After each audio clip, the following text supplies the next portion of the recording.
I read an article about sleepwalking, and oddly enough, it's becoming more and more a subject because of sleeping pills. But there are some people who are natural sleepwalkers. And then I read more and was really fascinated because in the United States, there are two men in prison for the rest of their lives. One killed his wife, and the other in-laws, people whom they loved very much. They would never have committed those crimes in their normal situation because a sleepwalker may perceive someone as the enemy.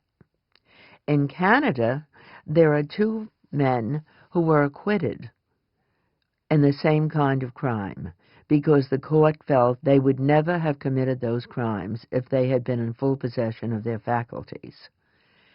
And I thought, my God, that's fascinating. And I always go to suppose, what if, and why. Suppose a man is accused of murdering a young girl 20 years ago, then accused or believed to have murdered his pregnant wife, and he marries, and very shortly after, the body of the first girl shows up on his property. And I thought, now we're getting warm. So who are these people? What do I want them to be? What's the name of the book? And that's how I got into the title. I always use titles, or almost always, song titles or a line from a song in my book. And since I deal with memory, and his very vague memory of the disappearance of the girl, I thought I heard that song before.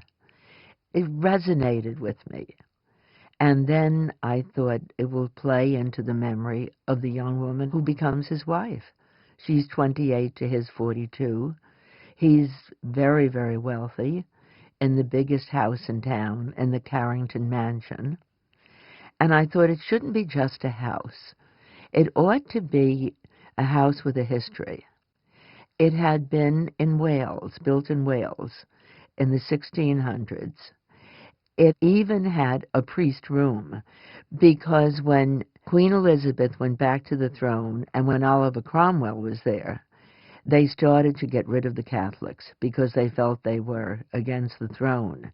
And many priests were slaughtered at that time. So the Catholics would build a priest room in their castles. So this house has a priest room.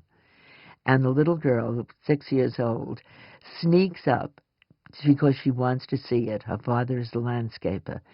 And hears people coming and drops between the pews and hides. And she hears a quarrel that has everything to do with the deaths that occur both that night and 20 years later. And I thought, that's interesting. That's interesting. We use memory in this story. We use her as a child, and then 22 years later, at age 28, going to the owner of the house, who's 42, and saying, please let us have a charity event here for literacy. And 4 months later, she marries him. She's a librarian. She's interested in literacy because I've done lawyers, I've done journalists, television people, because you really want to have someone who's able to say there's something wrong with this solution, or I don't believe that person. So I like to have someone, in this case, someone who's very well read and fascinated by the story of what had happened in the Carrington house and the girl who's disappeared 20 years ago. So I think she's a librarian. That way she can go and say, for a literacy event, please let us use your home. We'll get so many more people interested if you'll let us use it. But then I thought I'd also like her to live in New York. It makes her a little more cosmopolitan. I don't think that she would be living with her grandmother who raised her.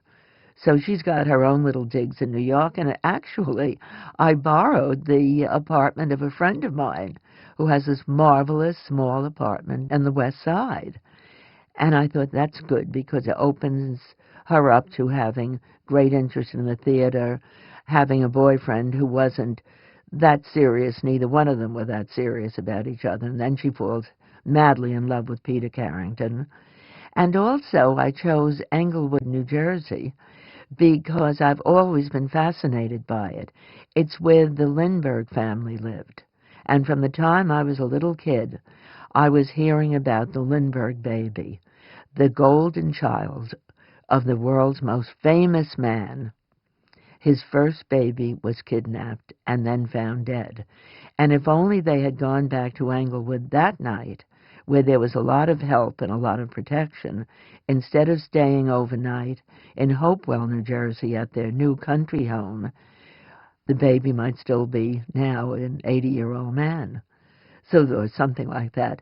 So that always fascinated me, and I've always felt that they never really got the full truth of that case. How did Bruno Hoffman know to go put the ladder to that window and go there the only time the baby was alone, when the nanny went for her dinner and before the mother and father were back upstairs? The only time that that baby would have been alone. They've never solved that case to my satisfaction. I thought it gives a little more panache. It's not just another suburban town. It's a town with a history, the history of a crime.